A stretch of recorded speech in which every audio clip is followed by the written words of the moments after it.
What would a strong delusion appear as? It would need to be something you believe with all of your heart and mind, and its appearance wouldn't matter. If we don't personally know the mountain, the shadow becomes its description. Sometimes there, sometimes not. Yet he is. This is a mystery of iniquity. Only one place in the Bible an image like a shadow exists. Revelation 17:8. And the beast you saw was and is not, yet is.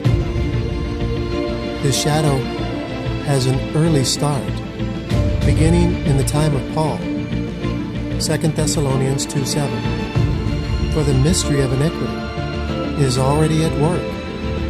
The shadow is cast off the cross, making men believe Christ was already there. This was the lie at work. Paul responds, don't be shaken. Two things must precede Christ's return. First, the separation. Then the standard of man would need to be measured to truth, so the lie could be revealed in its time. 2 Thessalonians 2:6. And now you know what is withheld, that he might be revealed in his time. And it is time. We were given the description from the shadow cast of the cross, because people that followed and received the most didn't come to appear before the cross. 2 Thessalonians 2:11. And for this cause God will send them a strong delusion, that they should believe a lie.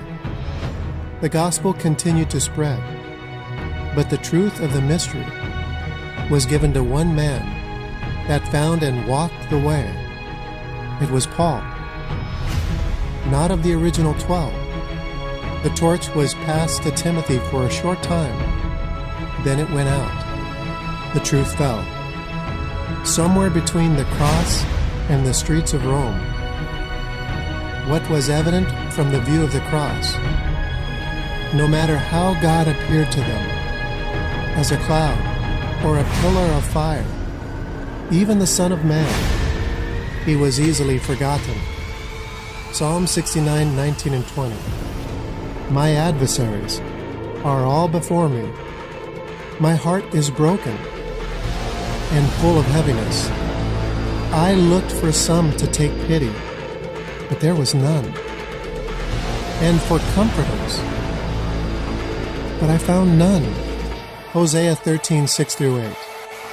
Because they have forgotten me, I will be to them a lion, and a leopard on the way, and as a bear bereaved, and as a lion I will devour them, and as a beast tear them. How does a leopard observe people along the way? They run and hide. A bear with a broken heart, bereaved, will look for another heart to tear. And the expected lion will devour both houses, because they have forgotten him at the cross. He would cast a shadow from it that would become their instructors. A false image, a strong delusion, another Christ. Revelation 13:2.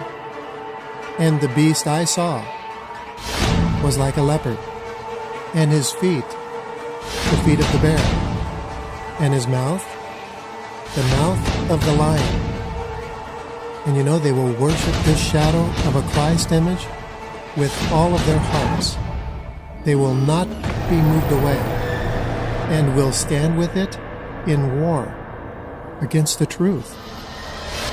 This is the trap set at the cross for the whole world. The reason this image appears in the final book of Revelation. Psalm 69:22. Let their table become a snare before them, and that which should have been for their welfare, let it become a trap. only those that escape will be measured and counted worthy.